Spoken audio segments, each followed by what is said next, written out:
চটজলদি ডিম কষা রেসিপি। প্রথমে ডিম আলুগুলো সেদ্ধ করে নিয়েছি, তারপর ডিমগুলোকে নুন হলুদ মাখিয়ে তেলের মধ্যে আমি ভেজে নিলাম হালকা করে। এবার তেলে আমি সেদ্ধ করে রাখা আলুগুলো দিয়ে দিলাম। এরপরে একটি মশলা দিয়ে দিচ্ছি। এই মশলাটির মধ্যে রয়েছে টমেটো, পেঁয়াজ আর রসুন। এরপরে এখানে অ্যাড করছি হলুদ গুঁড়ো আর কাঁচা লঙ্কা আর একটু টমেটো সস।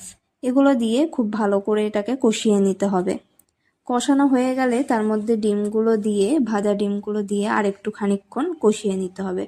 এইভাবে কষানো হয়ে গেলে একটুখানি জল দিয়ে আবার এটাকে ঢেকে ঢেকে একটু কষিয়ে নেবেন, তাহলে আলুটাও সেদ্ধ হয়ে যাবে আর মশলাটাও বেশ ফ্রাই ফ্রাই একটা টেস্ট হয়ে যাবে। দেখুন, আমি বারবার এই প্রসেস করে এরকম শুকনো শুকনো ডিম কষা রান্না করে নিয়েছি।